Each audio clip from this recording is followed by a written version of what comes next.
Bonjour à tous, c'est l'été, la boutique elle ferme du 10 au 16 août et donc juste avant je vous présente ma petite sélection pour partir en vacances. Évidemment si vous allez au soleil c'est de crème solaire dont il faudra vous munir.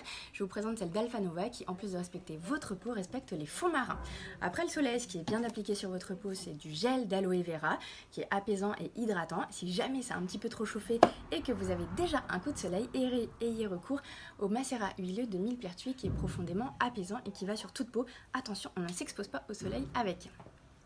Pour fuir les moustiques qui sont souvent un corollaire de l'été, le petit spray pour la peau moustiquaire est très bien. Il convient chez la femme enceinte, chez l'enfant à partir de 6 mois, il dure pendant 4 heures. Et si le mal est déjà fait, vous avez le petit roll-on à base d'huile essentielle pour éviter la démangeaison et permettre de mieux cicatriser.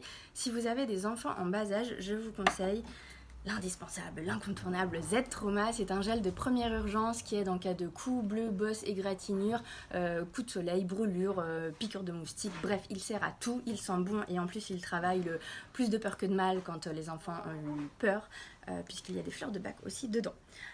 L'été, il faut se rafraîchir et donc du coup, il faut boire une petite tisane pour se désaltérer et rien de mieux que notre formule Passion à base de citronnelle et de gingembre et en plus, ça permet de bien digérer puisqu'il y a des plantes anisées.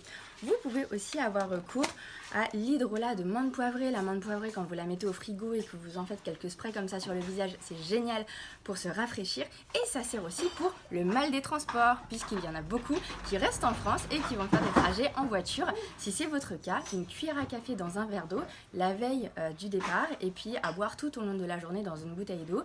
Ça permet d'éviter les nausées et le mal des transports. Chez l'enfant, vous pouvez mettre quelques gouttes d'essence de citron sur un mouchoir ou sur son doudou à lui faire respirer. Ça aussi c'est très bien pour éviter la nausée des transports. L'été, évidemment, il fait chaud, donc on transpire. Et en déodorant naturel, c'est l'huile essentielle de Palmarosa que je vous recommande. 3-4 gouttes qu'on met directement sous les aisselles et hop, on ne transpire plus.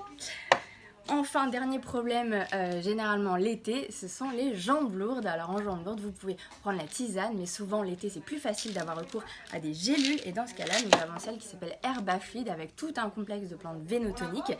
Et en local, vous pouvez appliquer une huile de massage à base d'huile essentielle de citron, cyprès et romarin. Si en revanche la texture huileuse vous gêne un petit peu, on a une solution à tout et ce sera le gel Active Jambes qui est un gel à base de silicium et aussi de plantes vénotoniques avec du menthol qui fait du frais sur vos mollets mais qui pénètre plus vite et ne laisse pas cette pellicule grasse. Enfin, vous savez que le soleil c'est délétère pour la peau et notre vieillissement cutané, il faut donc des capsules peau soyeuse à base d'huile d'onagre et de bourrache, mais aussi d'antioxydants tels que le sélénium ou la vitamine E, qui protègent des radicaux libres et retardent les signes du vieillissement sur notre peau. Voilà, avec toute cette sélection de l'été, je vous souhaite d'excellentes vacances, prenez soin de vous et à très bientôt.